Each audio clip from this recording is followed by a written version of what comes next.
E você aqui do Instagram, seja bem-vindo para o nosso estudo de casais, estudo para casais. Então, você também compartilha esse vídeo, convida mais pessoas para acompanhar aqui o nosso estudo.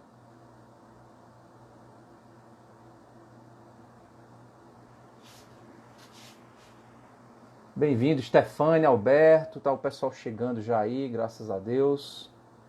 Deixa eu só fixar o comentário, deixa eu abrir aqui.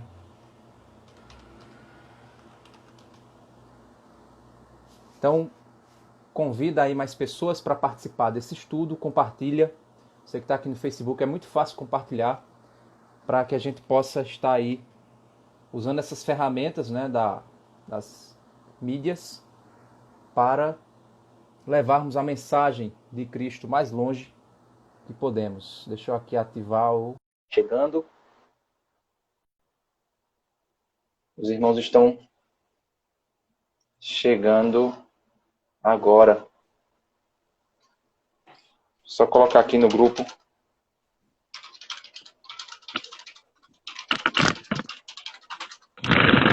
Olá, Damásio. Olá, boa noite, pastor. Graça e paz. Graça e paz, meu irmão. Deixa eu só colocar aqui um aviso.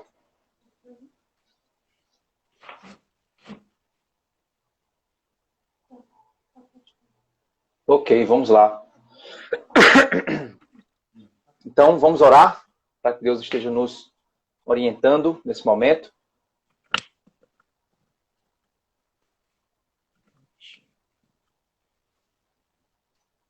Oremos. Senhor Deus, Pai amado, Deus santo, misericordioso, obrigado, Pai, pela tua bondade e misericórdia, Senhor. Nos capacita, Pai, para que nós possamos refletir acerca das tuas verdades, Pai, segundo a tua misericórdia, Senhor Deus, segundo a tua bondade, Senhor. Fala para nós, nos transforma, Senhor, pedimos em nome de Jesus. Amém. Bem, irmãos, os nossos estudos para casais na Igreja Batista da Graça, nós temos usado como base para dar estrutura às reflexões. Estamos utilizando esse material aqui, certo? É do pastor Davi Merck. Esse material é da United Press, editora, né? Deixa eu só aproximar aqui para você ver o símbolozinho dela. Deixa eu ver se vai conseguir captar aqui. Acho que não vai, não. United Press. Tá? Não dá para enxergar muito bem, não. Deixa eu ver se aqui você consegue. Se escreve assim, United. United Press, com 2 S. Então, a gente está utilizando esse material para dar estrutura ao nosso estudo. Então, eu me apoio nele para definir as diretrizes de como a gente vai trabalhar o pensamento do autor e faço também, em cima do pensamento do autor, faço as minhas reflexões, insiro aí, acrescento os meus pensamentos também a respeito do assunto. Nós estamos estudando esse livro aqui, ele chama-se Enfrentando as Tempestades, né? Quando nós estamos passando por situações difíceis, né? Por batalhas, por lutas, e principalmente na família, no casamento.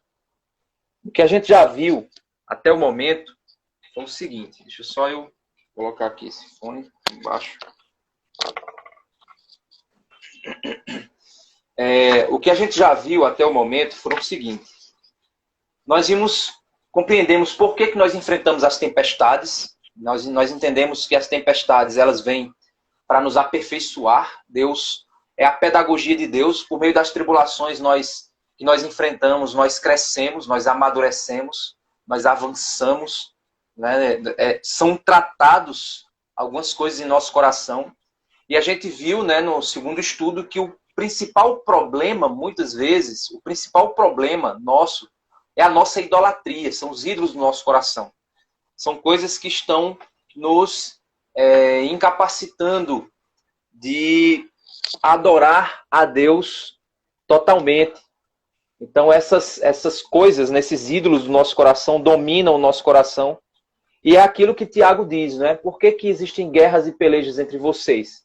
Se não é as paixões, né, que militam nas suas carnes, né, nas vossas carnes. Então, essas paixões, essas coisas que militam nesses ídolos, essas idolatrias, é o que muitas vezes nos leva aos conflitos no nosso relacionamento. Nós vimos também que o caminho para nós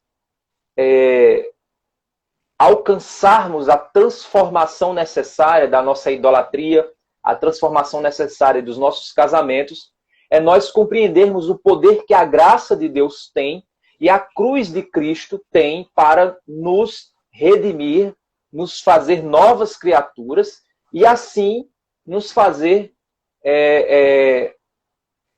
lidar com essas idolatrias, lidar com esses dilemas, com esses problemas que têm afetado, que nos afetam em nossos relacionamentos. E aí nós vimos que, no nosso último estudo, que a mudança verdadeira ela acontece quando os frutos são visíveis. Alguém não pode dizer assim, eu mudei, se a vida dessa pessoa realmente não mudou de verdade, né? Se realmente ela não está transformada, né? Se ela não está... se a vida dela não reflete, né, na sua prática, né, nas suas atitudes, não se reflete coisas diferentes. E agora a gente vai ver que um dos caminhos para a gente poder ser transformado é a renovação da nossa mente. Por quê? O autor ele começa com uma reflexão interessante quando ele fala a respeito de que alguns especialistas eles calcularam... Desculpa, eu não tenho aqui a fonte, certo? Mas alguns especialistas, eles calcularam que nós, por dia, passam pela nossa cabeça, em média, 10 mil pensamentos por dia, né? Decisões, reflexões, coisas que a gente precisa decidir em nossa vida.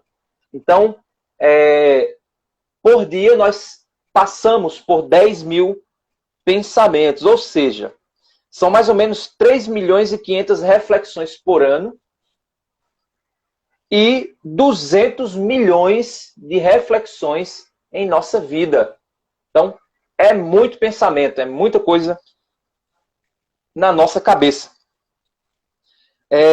No entanto, a gente precisa entender que o caminho para a transformação está na mudança da mente e do coração, certo? O coração, biblicamente, ele é a sede das nossas vontades, das nossas emoções, dos nossos desejos, as nossas inclinações, elas são provenientes do nosso coração. As nossas convicções mais profundas são provenientes do nosso coração. A nossa mente, ela tem a capacidade de refletir e nos fazer alterar as nossas convicções a partir da nossa reflexão. Ou seja, a gente reflete, a gente pensa, a gente ouve, certo? A gente ouve algo, pensa a respeito desse algo, e a partir desse pensamento, o que é que a gente faz? A gente muda as nossas convicções a partir do poder do Espírito Santo. O Espírito Santo é quem tem o acesso a transformar as nossas convicções, as nossas paixões mais profundas. Então, não significa dizer que a transformação, a mudança cristã, a santificação cristã, não é um processo unicamente intelectual, certo? Você pode aprender a Bíblia toda, você pode decorar a Bíblia inteira, e pode não ter mudança nenhuma na sua vida. Pode não ter mudança nenhuma na sua vida. Por quê? Porque a mudança ela vem a partir do momento em que a sua reflexão ela produz transformação no seu coração, nas suas crenças, nas suas vontades. Elas são transformadas pela ação soberana do Senhor. Quando a gente vai lá para Romanos, capítulo 12. Romanos, capítulo 12. Deixa eu só abrir aqui. A gente vê um texto muito conhecido que fala um pouco sobre essa mudança. O verso 2 diz o seguinte: e não sede conformados com este mundo, mas sede transformados pela renovação do vosso entendimento, para que experimenteis qual seja a boa, agradável e perfeita vontade de Deus. Como é que eu experimento essa transformação? Entendendo que a vida cristã, ela vem de uma transformação das minhas convicções. Deixa eu só tirar isso daqui. Ela vem de uma transformação das minhas convicções. Portanto, se nós não experimentarmos uma mudança na nossa vida a partir da ação do Espírito Santo, nós não estamos não estamos passando por um processo de santificação. Isso é sinal, é evidência de que nós não estamos salvos. Por quê? Porque a evidência da salvação é essa transformação interna do homem. Essa transformação do nosso coração. Então a gente precisa entender que, para que eu possa experimentar a boa, perfeita e agradável vontade de Deus, segundo Romanos capítulo 12, verso 2, ele diz assim,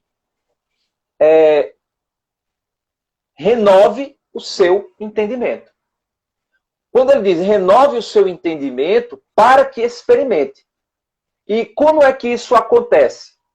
A partir também do primeiro ponto que ele dá no verso 2. Não sede conformados com este mundo. Ou seja, não tome a forma desse mundo, mas seja renovado, seja transformado. Então, observem que as Escrituras, elas nos apresentam em vários textos que falam do processo de santificação, como esse aqui fala. Vários textos, eles nos apresentam um movimento de deixar e assumir, largar e pegar. Certo? Então, esse movimento, ele está presente nas Escrituras. Então, você vê aqui no verso 2, ele diz, não se deixe ser conformado, ou seja, não tome a forma. Então, não tome a forma do mundo, mas seja renovado em seu entendimento. Então, não deixe que o mundo, ou seja, abra mão do que o mundo tenta fazer na sua mente e seja transformado no seu entendimento pela palavra. Então, é sempre um movimento de deixar e assumir, de largar e pegar, certo?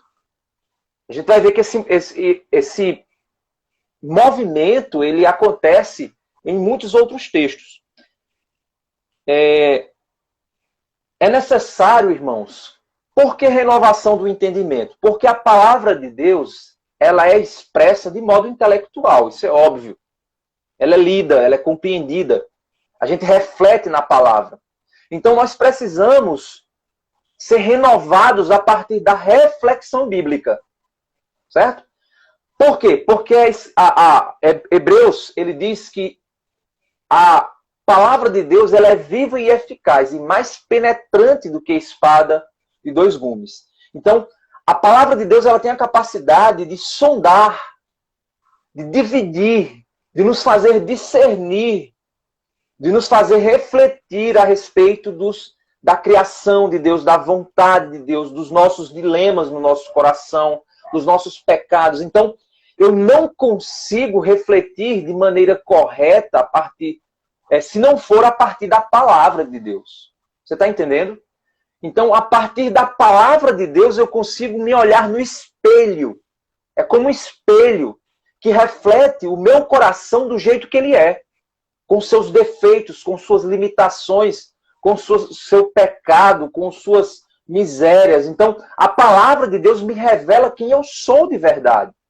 Então, eu preciso, por meio da palavra, refletir a respeito da minha vida. E quando eu reflito a respeito da minha vida, a partir do óculos da palavra, dos olhos da palavra de Deus, a partir daí eu estou renovando o meu entendimento e compreendendo o mundo a partir das lentes das Escrituras. Certo? Então, a renovação da mente, meus irmãos, é nada mais, nada menos, segundo o autor cita aqui, do que pregar o Evangelho para nós mesmos. Renovar a mente é pregar o Evangelho para si mesmo. O que é isso? A gente vai ver aqui um pouquinho mais na frente. O que significa pregar o Evangelho para si mesmo? Ou seja, para que haja uma renovação constante, nós precisamos renovar os 10.000 pensamentos que nós temos por dia, segundo os especialistas, como eu citei no início do nosso estudo. Então, nós precisamos renovar o nosso entendimento, a nossa mente, tudo que passa pelo nosso cérebro precisa passar pelo conserto da palavra, pelos ajustes das escrituras, para que por meio dela nós possamos corrigir o nosso pensamento a respeito da vida, da realidade, da criação, do casamento, da família, a respeito de tudo aquilo que Deus criou. Então, o que seria então a renovação da mente? A renovação da mente, meus irmãos, não é uma experiência emocional, não é uma experiência mística, uma experiência esotérica. Na realidade, a renovação da nossa mente é uma batalha. É uma batalha que exige vigilância. Dia após dia, momento após momento, nós precisamos de uma dependência de Cristo, de estarmos em humildade, de andarmos no Espírito Santo de Deus, na presença de Deus, para que por meio de andar na presença de Deus, a partir da capacitação do Espírito Santo de Deus, nós conseguimos vencer essa batalha, vencer essa guerra espiritual, momento após momento. Que guerra é essa, irmãos? É a guerra pelo terreno do nosso coração. O nosso coração ele foi renovado em Cristo. Nós recebemos um novo coração, mas ainda existe o coração do velho homem presente dentro de nós. A carne, a natureza humana existe dentro de nós, ainda a natureza da carne, e ela fica guerreando contra o espírito, e o espírito contra a carne. E essa guerra espiritual ela acontece exatamente no campo do pensamento. E essa batalha, deixa eu explicar mais ou menos como é que essa batalha acontece. Ela ocorre no campo do pensamento. São ideias. Ideias que tentam ganhar o teu coração. Você está entendendo? São ideias que tentam ganhar o teu coração. É como aquela propaganda que tenta convencer você a comprar o produto. Ela chega e diz assim, olha, esse controle é universal. É um controle fantástico. Esse controle aqui, ele vai fazer você ligar a luz da sua casa, vai fazer você ligar as torneiras, vai fazer você fazer tudo dentro da sua casa. Ele é fantástico. Você não vai mais... Ou seja, o que é que a propaganda ela faz? Ela tenta lançar ideias que conseguem cativar as tuas emoções, as tuas paixões, que conseguem cativar os teus desejos, de te fazer querer aquilo para você e tomar uma decisão de que aquilo é importante para você e faz você ir lá e comprar o produto, mesmo que seja um negócio caríssimo. Então,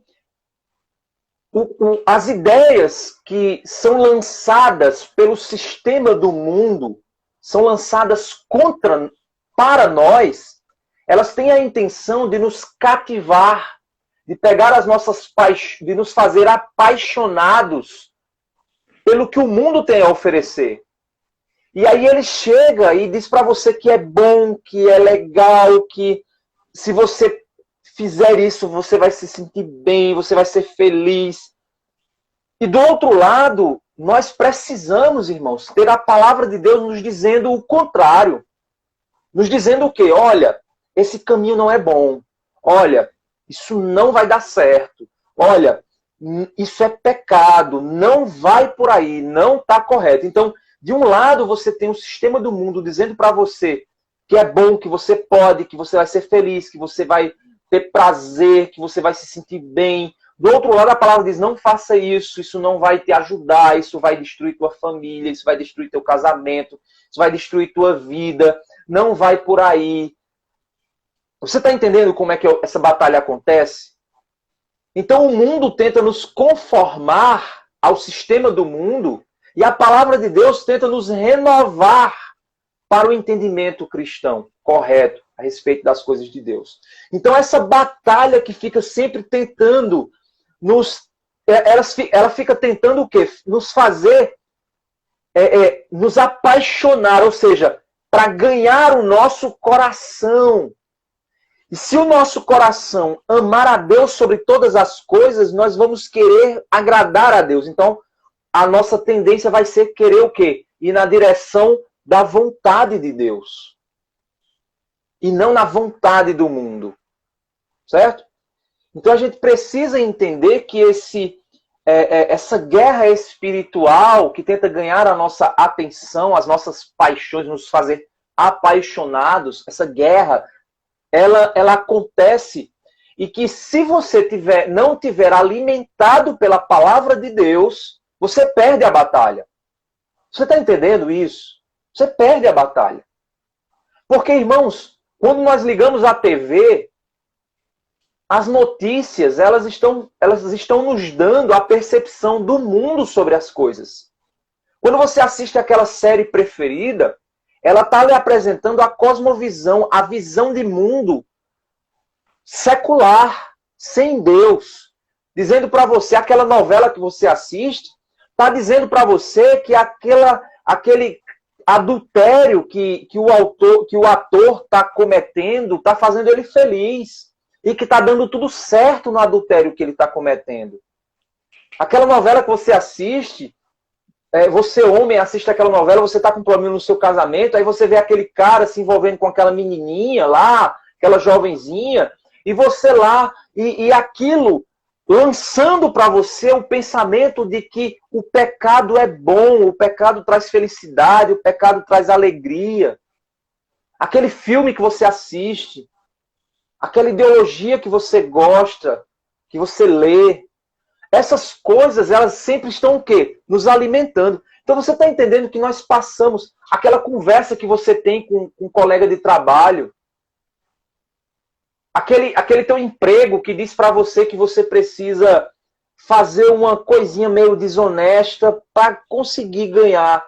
E aquele teu amigo no emprego, aquele teu colega de trabalho que diz para você, não, cara, isso não é errado não. Não tem problema não, vai lá, dá tudo certo.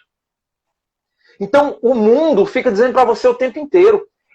Aí você diz, mas pastor, isso é novo? Não, gente. Lá em Gênesis a gente já via isso.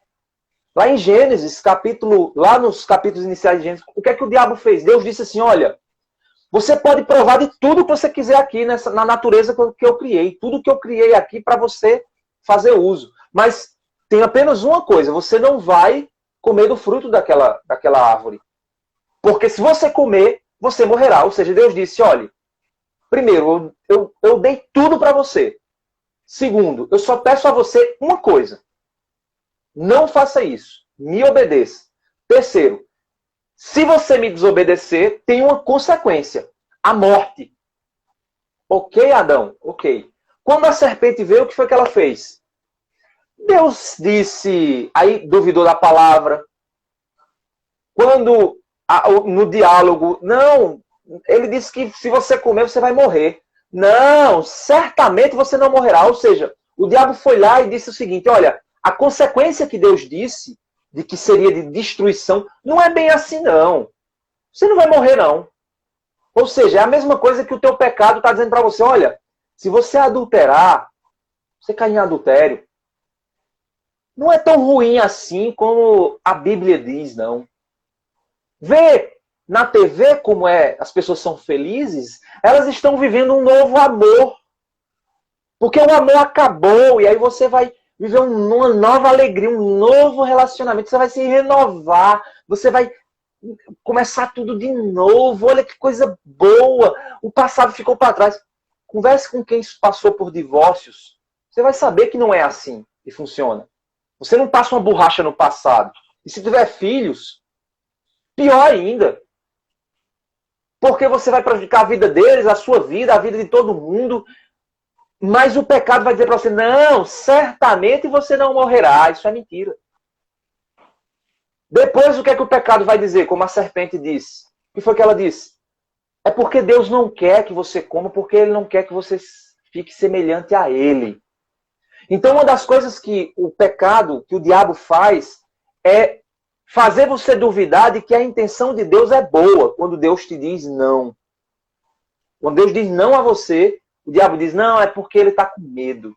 É porque ele quer te manter numa prisão. Olha, esse negócio de Bíblia, de obedecer a Deus, isso é coisa para te aprisionar, para te manter na cadeia ideológica da igreja, para fazer você... Ou seja, olha, esse negócio de Bíblia, não, isso foi escrito por homens, isso não existe não.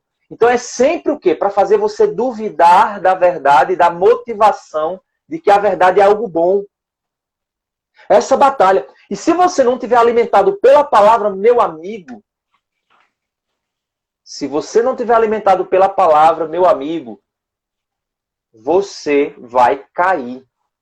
Você está entendendo? Você vai cair. Porque se essa guerra toda, as armas do mundo voltadas para você, lançando muita ideologia na sua cabeça, muita coisa. Do outro lado, você não tem nada em que se apoiar da palavra para dizer, como Jesus disse quando o diabo disse, foi tentá-lo no deserto, e disse assim, olha, transforma essas pedras em pães. Jesus usou a palavra para dizer, nem só de pão viverá o homem, mas de toda a palavra que sai da boca de Deus. Olha, se você se lançar aqui embaixo, Deus te pega. Não, porque também está escrito, ao Senhor teu Deus servirás, só a Ele servirás. Não tentarás o Senhor teu Deus. Estou misturando aqui, mas para você refletir que Jesus, o próprio Cristo, usou a palavra para defender-se contra as tentações do diabo. E os crentes hoje não lêem Bíblia. Um estudo desse, eu imagino a quantidade de casais, a própria igreja que eu pastoreio, que estão ignorando o estudo de hoje. Aí depois, pastor, estou passando por problema, pastor. Você acompanhou o estudo? Você estudou a palavra? Ou você só vem quando está tudo ruim? Ao invés de você fazer o trabalho preventivo por meio da palavra, o trabalho de renovação da mente por meio da palavra para você ter base, para você se apoiar e dizer assim, não, Satanás, não, diabo. Eu entendo que isso é pecado por causa disso, por causa disso, por causa disso. A palavra de Deus diz isso.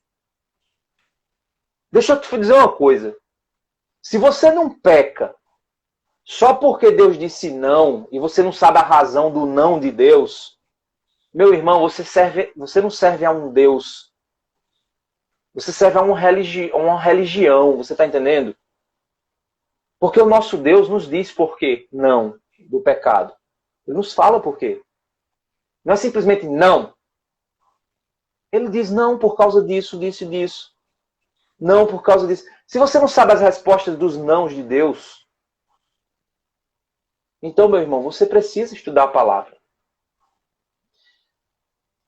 E aqui, irmãos, a renovação da nossa mente refere-se a um processo interior de autoavaliação, diálogo pessoal com a palavra. Lá em 2 Coríntios, capítulo 10, verso 4 e 5, o apóstolo Paulo diz um trecho que eu quero trazer aqui à tona, bem interessante, que ele diz assim, ó, devemos levar cativo todo pensamento para a obediência a Cristo.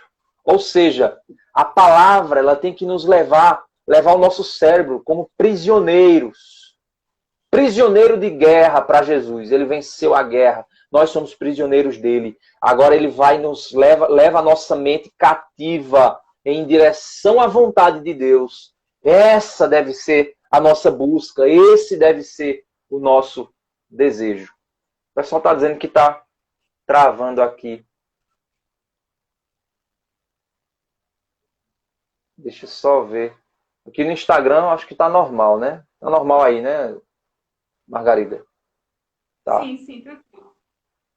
Ok, então deve ser só aqui no Instagram. E agora, gente? Tá normalizando? Para mim aqui está normal. Ok, vamos continuar. Bem, irmãos, então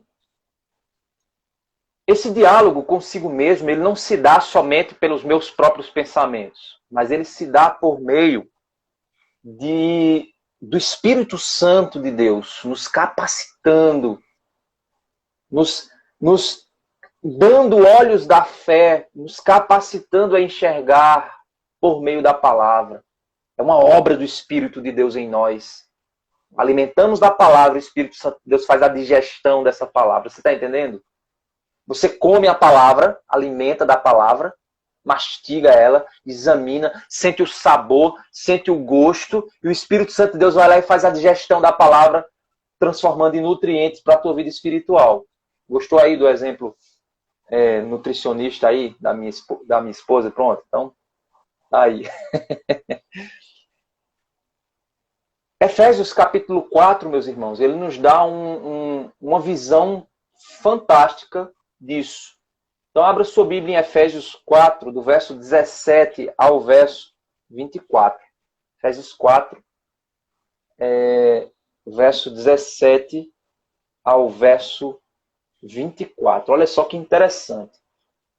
O apóstolo Paulo diz o seguinte: e digo isto, e testifico no Senhor, para que não andeis mais como andam também os outros gentios, os incrédulos, na vaidade da sua mente, ou seja, se achando. Paulo está dizendo, não ande mais assim. Lembra do movimento que eu falei? Largar, assumir, deixar, pegar, despir-se, revestir-se. Você já viu textos falando sobre isso? Isso é um movimento da santificação, certo? Da transformação. E aí é isso que ele diz, olha. Não andeis mais, não ande mais, largue, deixe para lá. Não ande mais como andam os outros gentios, na vaidade da sua mente. Ou seja, olha aqui, ó. Verso 18. Entenebrecidos no entendimento, separados da vida de Deus pela ignorância que há neles, ou seja, pelo desconhecimento, pela incapacidade de entender, por não desejar compreender a verdade, pela dureza do seu coração, um coração duro, que nada consegue mudar, nada, ele não está aberto, com o coração aberto, para receber a transformação. Então, olha só que interessante. Esses somos nós, éramos nós, pelo menos é isso que Paulo está dizendo. Efésios 4,19. Agora ele diz assim: os quais, havendo perdido todo o sentimento, se entregaram à dissolução, para com avidez cometerem toda a impureza. Verso 20, Efésios 4:20. Mas vós não aprendestes assim a Cristo. Mas vocês não são assim. Vocês não aprenderam a viver assim. Vocês aprenderam uma coisa diferente. Vocês aprenderam algo novo. Verso 21, Efésios 4:21. Se é, olha só, se é que o tendes ouvido, e nele fostes ensinados, como está a verdade em Jesus. Ou seja, se é que você aprendeu a palavra. Se é que você entendeu a palavra. Então, meu irmão, pastor, eu estou todo domingo na igreja, mas está lá na igreja viajando na maionese, está lá na igreja pensando na morte da bezerra, está lá na igreja, porque não sei, eu não sei. Ou então, está lá. Irmãos, eu não sou contra o uso da Bíblia no celular, não sou contra. Mas eu sempre digo ao pessoal, cuidado no uso, porque quando você usa a Bíblia no celular, vem aquela notificação de uma mensagem de WhatsApp, de uma mensagem de alguém, aí você vai lá e entra para olhar. Aquele tempo que você entrou para olhar, você desviou seu entendimento da palavra.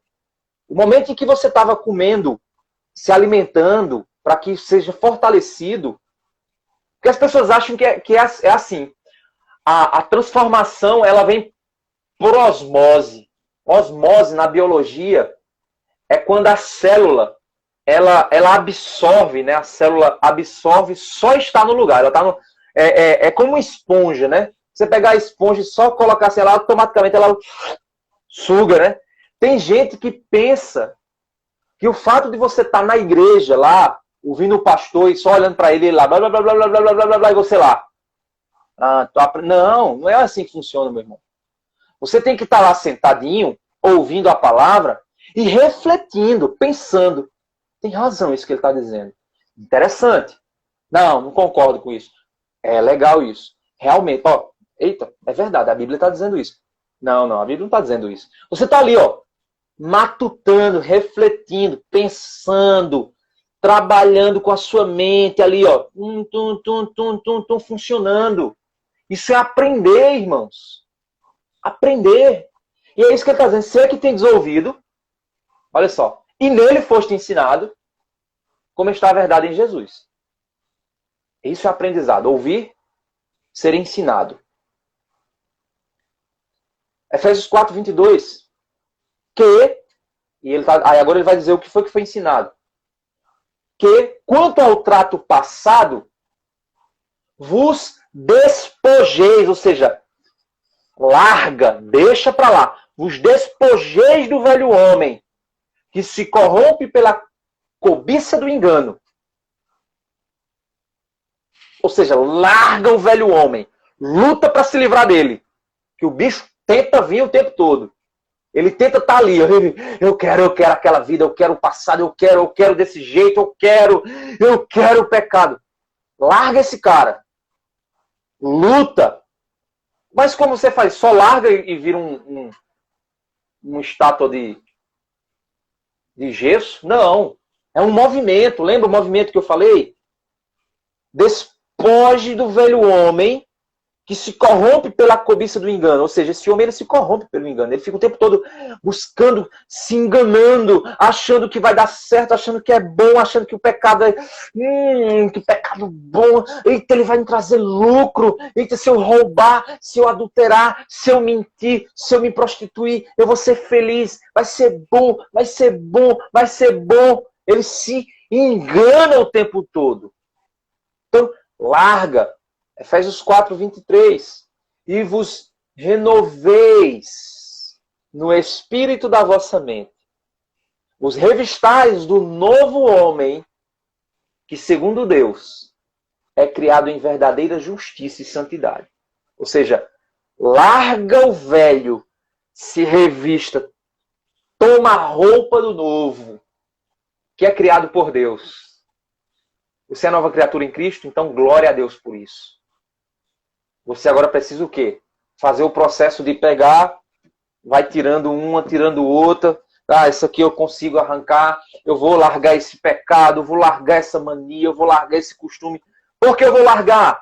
Pelo meu esforço? Não. Eu vou largar porque eu já tenho uma posição nova. Cristo, nova criatura. Cristo me criou como nova criatura.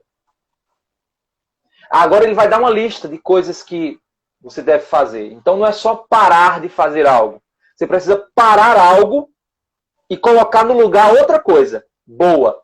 Parar o errado e começar o certo. Tá entendendo? Para o erro, começa o certo. Pastor, eu estou com problema com pornografia. Pastor, eu estou caindo na pornografia. Eu estou lá no celular e pelo menos eu estou na pornografia. Pastor, o que eu faço? Livre-se. Ponha outra coisa no lugar. Diminua seu tempo de celular. Tira aquele aplicativo que está ali fazendo cair. Troque o seu tempo que você está perdendo com isso e põe outra coisa no lugar. Olha só o verso 28. Aquele que furtava, não furte mais. Antes, trabalhe, fazendo com as mãos o que é bom, para que tenha que repartir com o que tiver necessidade. Olha só que interessante. Ele dá outra coisa, verso 29. Não sai da vossa boca nenhuma palavra torpe. Vocês não ficam falando palavrão, falando bobagem, fofoca, besteira, bobajada. Não fique com isso. Mas só o que for bom para promover a edificação, para que dê graça aos que ouvem. Olha só que interessante. Para com isso. Começa a fazer isso. Para com isso. Esse é o movimento. Larga, pega. Deixa, toma. Efésios 4:30. E não entristeçais o Espírito Santo de Deus, no qual estáis selados para o dia da redenção. Toda amargura, ira, cólera, gritaria, blasfêmia, toda malícia, seja tirada de você. Para com essas coisas. Antes, ou seja, no lugar disso, verso 32, sede uns para com os outros benignos, misericordiosos, perdoando-vos uns aos outros, como também Deus vos perdoou em Cristo. Olha só que interessante. Larga isso. Assume isso.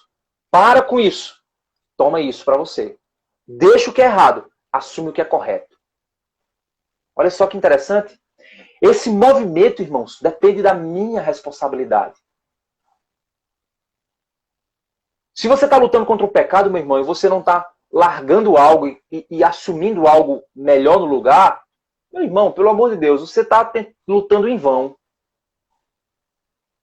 Pastor, eu estou tendo problema com minha esposa, a gente só vive brigando, discutindo, a gente quase não conversa. Faz o seguinte, para de discutir, pega um filmezinho, senta com ela, vai assistir os dois juntos e conversa sobre o assunto. Vai andar na rua, vai dar uma passeadazinha, bota máscara, né? Mas vai dar uma andadazinha, só os dois. Ou seja, ao invés de você interagir com sua esposa só quando você estiver brigando, para de brigar. Agora vai lá dialogar, conversar. Mas, pastor, e o problema que a gente está brigando? Primeiro, põe uma coisa boa no lugar, uma coisa positiva, correta. E no meio disso, você vai discutir as situações que estão te afligindo e tal. Para com isso. Assume isso. Certo? Faça isso. Uma vez uma pessoa me procurou e disse, pastor, eu tenho pecado muito na rede social. Aí eu digo, você usa a rede social para quê? Não, eu fico navegando. Ah, olha aí. Você está lá navegando, navegando, aí vem, ó, a tentação. Eita, vai nesse perfil, entra aqui, faz assim, vai lá. Pum, você cai. Já viu aquela frasezinha, mente ociosa, oficina do diabo? É esse o caminho. Faz o seguinte, ao invés de você estar nisso, você vai para a rede social, faz o seguinte, faça uma publicação boa. Quando você estiver caminhando lá, vá olhar notícias, vá ler alguma coisa, vá usar o celular para fazer algo proveitoso, ao invés de você ficar matando o tempo. Vocês sabiam, irmãos, que hoje o celular ele é considerado já o novo cigarro? Novo cigarro. Você sabia disso? Estava lendo um dia desses, os especialistas dizendo, é um novo cigarro. Sempre que as pessoas estão com conflitos existenciais, com algo que incomoda, o que é que o pessoal fazia normalmente, o viciado em cigarro? O que é que ele faz? Quando ele está meio estressado, ele sai e vai fumar. Não é assim? O que é que as pessoas fazem hoje? Quando elas estão chateadas, tal, o que é que ela faz? Ela pega o celular e vai mexer em qualquer coisa. É como se fosse um cigarro. Ela vai fugir da realidade usando aquele mecanismo. Aí é nisso que o cara cai. É nisso que o cara entra. Então, irmãos, é tão simples. Aí você diz, não, pastor, não é simples. É simples, sim. Porque tudo já foi pago por Cristo na cruz do Calvário. Tudo já foi pago na cruz do Calvário. Quem é que precisa renovar a mente, meus irmãos? Todos nós precisamos renovar a nossa mente. É isso que as Escrituras nos chamam a fazer. Por exemplo, quem sofre na sua família precisa renovar a sua mente. Eu vou aqui falar 3 histórias, vou resumi-las, certo? A história de José, por exemplo. José foi... O que é que a gente vê na história de José? Família dividida, envolta em ciúmes, favoritismos, crueldade, intrigas, muito sofrimento para todos. José é vendido como escravo pelos seus próprios irmãos. O pai chora a morte de um filho que não morreu. O irmão se sente abatido por ter sido traído por aqueles que ele confiava. Ele sofre por muitos anos. Mas uma observação que a gente precisa entender, que é importante, é que José ele nunca desistiu de ficar olhando para o quadro que ele estava vivendo e ele sempre buscou renovar a sua mente. Ele sempre buscou renovar a sua mente. Então a gente precisa entender que, por exemplo, o sonho de José quando veio, né, José sabia que aconteceria algo que ia colocá-lo numa posição de destaque em relação aos seus irmãos. Imagina, você pensar isso e depois você ser traído, vendido como escravo e tal. Imagina, você, caramba, aquele sonho era mentira. Quando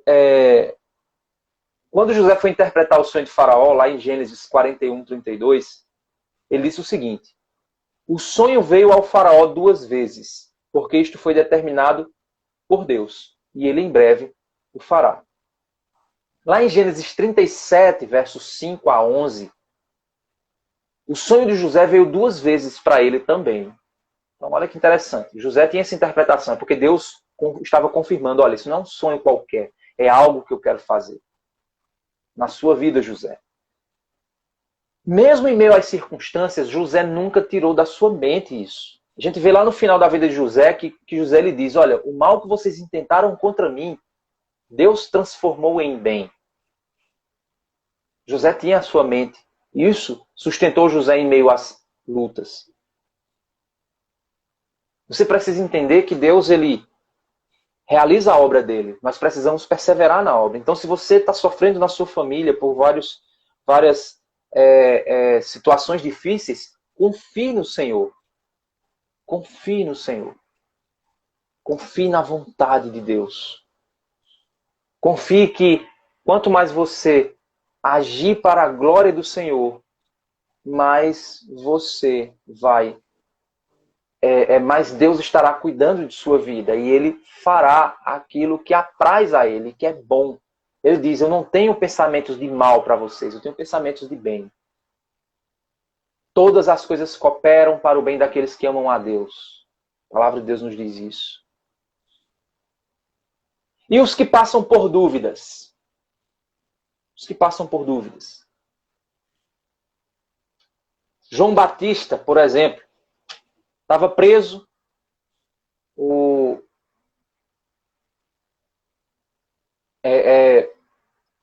ministério dele havia acabado, preso, pronto para ser decapitado. Lá em Mateus 11:11, ele fica em dúvida. Olha, na Mateus 11:11 é dito que não existiu homem maior do que ele, né? Nascido de mulher. Mesmo assim, ele estava em dúvida se Jesus realmente era o Cristo. E aí, quando ele pediu para os seus discípulos, olha, vai lá perguntar para saber se realmente ele é o Messias. E aí os discípulos, quando vão lá, Jesus dá a eles a citação de Isaías 35, 5 e 6, e Isaías 61, 1. Interessante isso. E essa citação que Jesus faz é uma profecia messiânica de Isaías, falando sobre a vinda de Cristo. E isso era um texto muito conhecido, principalmente por João Batista. Então Jesus, quando citou esse texto para ele, disse a ele, olha, diga lá o que está acontecendo aqui. Né? João Batista, com certeza, caramba, Jesus citou Isaías. E quando você olha no contexto de Isaías, quando você vai lá para Isaías, capítulo 35, versos 5 e 6, o versículo anterior a ele diz assim, ó, dizei aos aflitos de coração, sede fortes, não temais. O vosso Deus virá com vingança. Sim, ele virá com divina recompensa e vos salvará. Imagina na hora que Jesus disse, olha, vai lá, diga a João isso que está acontecendo aqui. E quando eles foram, disseram, João, eita, no contexto do texto, Deus está falando para mim que eu preciso ser forte. Porque Deus vingará, Deus salvará, Deus livrará. Ele não foi liberto, né, porque ele foi decapitado, fisicamente falando. Mas ele recebeu esperança de Deus. Então é interessante que, não que ele ouviu o que ele gostaria de ouvir no sentido... obviamente ele era um profeta de Deus, né? Mas o que é que qualquer pessoa numa situação dessa gostaria de ouvir? Você vai ser liberto, Deus vai tirar você da prisão, aí você, que maravilha, você ia ficar muito feliz. Não, o que ele ouviu foi, seja forte. Deus está fazendo uma obra, Deus está fazendo algo. Deus vai se vingar, Deus vingará. Ou seja, Ele renovou o entendimento dele. Ele percebeu as coisas com a visão da palavra, a partir da palavra de Deus. E o terceiro e último ponto, para a gente fechar a nossa reflexão hoje. Quem luta para vencer o pecado, por exemplo. Lá em João 8,32, Jesus diz assim: conhecereis a verdade e a verdade vos libertará. Romanos capítulo 6. Vamos lá para Romanos capítulo 6. Romanos 6, verso 11. Diz o seguinte: assim também vós considerai-vos certamente mortos para o pecado, mas vivos para Deus em Cristo Jesus. Meus irmãos, os fatos objetivos da obra de Jesus em nossas vidas, os fatos objetivos, não é um sentimento, não é uma emoção, é algo fato. Você precisa encarar como um fato que aconteceu na sua vida. Né? Vou usar a palavra aí da prosperidade. Aí. Toma posse. Toma posse dessa verdade. Um fato na sua vida, meu irmão. Sabe qual é? Morremos para o pecado. Vivemos para Deus. O pecado não mais me domina. Nosso corpo é propriedade do Senhor. Ponto. Fechou. Isso é um fato, meu irmão. Pastor, mas e aí? Como é que eu faço se eu ainda estou lutando contra o pecado? Porque existe uma natureza pecaminosa dentro de nós ainda. Paulo diz, miserável homem que sou, Romanos capítulo 7. Quem me livrará do corpo desta morte? Dou graças a Deus por Cristo Jesus. Então, meu irmão, existe uma carne tentando lhe desviar.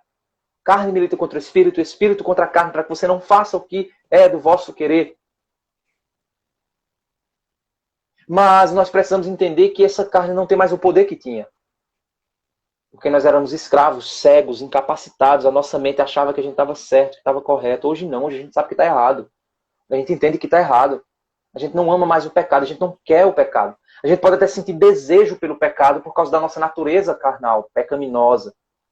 Mas nós não amamos o pecado. Quem em sã consciência cristão pode dizer que, não, eu adoro ficar em pecado, eu amo, é massa.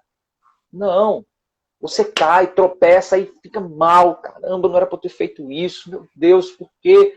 Mas, meu irmão, foi uma escolha sua. Você caiu porque você escolheu. Você não quis se despir, largar. Então você precisa entender que você foi liberto. A decisão está nas suas mãos. O Espírito Santo de Deus te lembra. Você só faz porque você quer. Assuma para si o Evangelho de Cristo. Pregue para si mesmo o Evangelho. Você foi morto em Cristo. Liberto por meio do sangue de Cristo. Ore para lutar contra o pecado. Ore, batalhe, guerreie. É isso que o John Piper disse. Faça guerra. Batalha. Bate no próprio corpo, meu irmão. O Espírito Santo te dá poder para isso. Força para isso. Então vai. Você já tem todas as armas necessárias para vencer o pecado na sua vida. Assuma essas armas. E você vai vencer. Porque Cristo já venceu. Então, como eu faço para renovar minha mente, meu irmão? Vou citar aqui 5 coisas que o autor ele dá aqui como ideia. Primeiro, pratique as disciplinas da vida espiritual. Leia a Bíblia, meu irmão. Medite nas Escrituras. Quando o pastor estiver pregando, fique refletindo na palavra, aprenda a palavra. Segundo, filtre o que entra na sua cabeça. Cuidado com o que você assiste, cuidado com as séries, com as coisas que você vê nas redes sociais, com os jornais. Filtra. Põe um guarda, põe uma coisa que diga assim, ó, nem tudo que entra aqui, meu amigo, é examinado, viu? Estou ali examinando. Terceiro, não atenda aos desejos da carne. Não se permita isso. Desliga a TV, coloca filtro de conteúdo inadequado, não fica lá dando de super crente. Eu consigo vencer o pecado. E vai lá bater um papo com aquela jovenzinha sozinho. Não vai não. Vai não. Ou então, eu sou todo poderoso. E vai lá naquele filme que tem cenas mais picantes. Mas não, meu irmão, você vai cair. Quarto, começar e terminar o dia em oração e reflexão sobre a identidade e posição em Cristo. Reflita sobre o que já aconteceu na sua vida em Cristo. Você é nova criatura. As coisas velhas se passaram e eis que tudo se fez novo. Reflita nisso. Assuma isso para a sua vida. Quinto, quando você for tomado de dúvidas e desânimo, aconselhe a si mesmo a respeito de sua posição em Cristo. Leia lá Romanos 8. Reflita em Romanos 8. Os frutos da salvação em Cristo. Então, meus irmãos, que Deus abençoe suas vidas, que você possa ter refletido junto comigo seu casamento. Renove a sua mente, porque quanto mais você renovar a sua mente, mais os seus relacionamentos serão transformados, porque primeiro você será transformado, e assim você será instrumento de Deus para ajudar na transformação dos outros. Tira primeiro o argueiro, né? Tira a primeira trave que está no teu olho.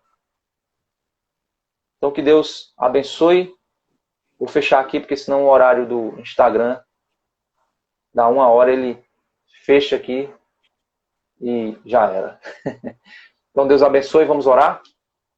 Senhor Deus e Pai misericordioso, Deus santo, obrigado por esse estudo, Pai. Abençoe os casais, Senhor Deus, que eles reflitam, Pai, na necessidade de transformação de suas mentes, para que a gente possa experimentar a boa, perfeita e agradável vontade de Deus. Pedimos, Pai, em nome de Jesus. Amém. Deus abençoe e até a próxima, se Deus quiser.